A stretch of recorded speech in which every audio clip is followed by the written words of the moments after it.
Hello， 大家好。今天想跟大家分享的是，买回来的花，赏花之后该不该换盆？我这3盆迷你的卡特兰，买回来的时候都是带着花苞的，它们都开得很好，花期也相当的长，差不多有2个月。植株的情况看上去也很好，叶子和球茎都非常的健康。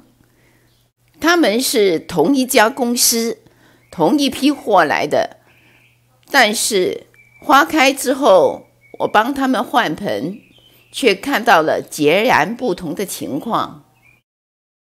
看左边这一颗根已经棕黑色，开始腐烂，右边的这一颗根全是白色的，非常的健康。用水冲洗过后，看得更清楚了。看，寥寥无几的几条不太好的根，但是从上面看，无论它的叶子、球茎都长得非常的健康。这个枝杆还长得有一个花鞘，但是没想到它的根却是这样的。另外的这一颗，所有的根都是好根，没有一条烂根，而且根都沾着植料，证明它长得很好，很高兴。另外的这一颗看上去就有点可怜了，修剪过后就剩这4条根了，烂了剪掉的根却有这么多。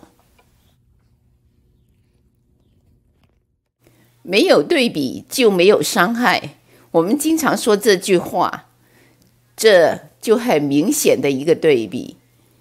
左边的这一颗，如果不翻盆的话，你根本就不知道它的健康状况是如此。如果等到上面的植株有问题的时候才打开来看，恐怕连这几条根也没了。看，这么美这么好的花，很难想象它的根会烂成那样的，所以及时的翻盆非常的必要。我给他们上盆用了相同的盆，相同的植料，植料就是用火山岩石和树皮还有水苔。由于现在是春天，植物生长得很快，看一下10天之后，这棵只有4条根的长出了很多的新根。这边这一棵全是好根的这一棵呢，看看它的状况也很好，这边也长了新根，也就是说它们都覆盆了。这2盆花他们用的盆子是一模一样的，植料也是相同的植料，但是配比却不能一模一样，因为有一颗根少，一颗根多。把2个盆放在一起做比较，能更好的、更清楚的看到里面的比例。左边的颜色深一点，右边的颜色浅一点。深一点颜色的主要是以树皮和火山石为主的，有小量的水苔，它的通风透水性比较好，更适合用来种根少的，不容易烂根。相反的，根多的这一颗，我家的水苔就比较多一点，有利于它的保湿。总结下来，买回来的兰花，赏过花之后应该及时的翻盆。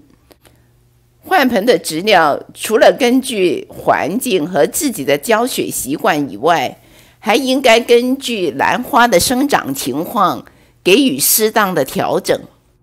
根少的、生长的不是太旺盛、吸水能力弱，更应该注重通风透气，选用颗粒状的比较好一点。如果根很多，生长旺盛，更要注重保湿，水苔应该多一点。当然，你也可以选择不同的花盆来达到这个目的。这是我个人的经验分享，希望对您有所帮助。